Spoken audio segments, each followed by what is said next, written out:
Sir ಈಗ ಮೊನ್ನೆ 22ನೇ ತಾರೀಕಿಂದು ಸೌದತ್ತಿ ಯಲ್ಲಮ್ಮ ಗುಡ್ದಾರ ಜೋಗುಳಬಾವಿ ಒಳಗೆ ರೀ ನಮ್ಮ ಸೌದತ್ತಿ ಇನ್ಸ್ಪೆಕ್ಟರ್ ಸಾಹೇಬರು ಹಾಗೂ ಸಬ್ ಇನ್ಸ್ಪೆಕ್ಟರ್ ಸಾಹೇಬ್ರು ಇಬ್ಬರು ಸೇರಿಸಿ ಆಮೇಲೆ ಅಲ್ಲಿ ಇರುವಂಥ ಪೊಲೀಸ್ ಸಿಬ್ಬಂದಿ ಎಲ್ಲ ಕೂಡಿ ನಮ್ಮ ಡ್ರೈವರ್ ಮೇಲೆ ಭಾಳ ಅಹಿತಕರವಾದ ಘಟನೆ ನಡೆದ ಸರ್. ಭಾಳ ಕೆಟ್ಟ ಅಂದ್ರೆ ಯಾವ ಥರ ಬಡಿದ್ರೆ ಎಲ್ಲ ವಿಡಿಯೋನು ನಿಮ್ಗೆ ಇವಾಗ ತೋರಿಸ್ತು ಸರ್. ಭಾಳ ದೊಡ್ಡ ನಮ್ಮ ಡ್ರೈವರ್ಗಳಿಗೆ ಅನ್ಯಾಯ ಆಗಿದೆ ಸರ್. ಅದಕ್ಕೋಸ್ಕರ ನಾವು SP ಸಾಹೇಬ್ರಿಗೆ ಆಮೇಲೆ DC ಸಾಹೇಬ್ರಿಗೆ ಮನವಿ ಕೊಡಬೇಕಂತ ಇಲ್ಲಿ ಬಂದಿರ್ತೀವಿ. ಈಗ ಏನಿಲ್ಲ ಸರ್, ಅವ್ರಿಗೆ ಏನಾರು ಕಾನೂನುವಾದ ಹೋರಾಟ ಅಂತೂ ನಾವು ಮುಂದೆ ಅವ್ರಿಗೇನು ಮಾಡಲಿಲ್ಲ ಅಂದ್ರೆ ನಾವು ಮುಂದೆ ಕಾನೂನು ರೀತಿಯಿಂದ ಹೋರಾಟ ಮಾಡ್ತೀವಿ ಸರ್. ಯಾಕಂದ್ರೆ ಎಲ್ಲ ರೀತಿಯಿಂದ ಡ್ರೈವರ್ಗಳಿಗೆ ಒಂದು ಮರ್ಯಾದೆ ಅನ್ನೋದಿಲ್ಲ ಸರ್, ರೆಸ್ಪೆಕ್ಟ್ ಇಲ್ಲ.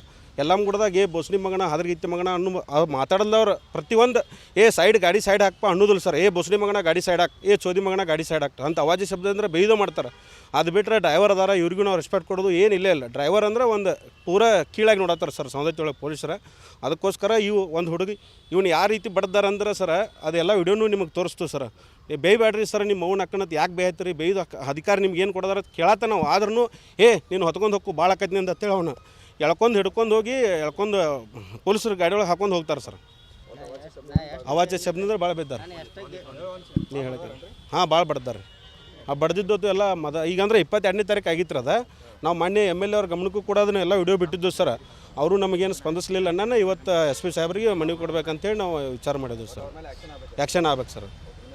ಅರುಣ್ ಪಾಟೀಲ್, ಕರ್ನಾಟಕ ಚಾಲಕರು ಕೊಟ್ಟು ಬೆಳಗಾವಿ ಜಿಲ್ಲಾ ಅಧ್ಯಕ್ಷ.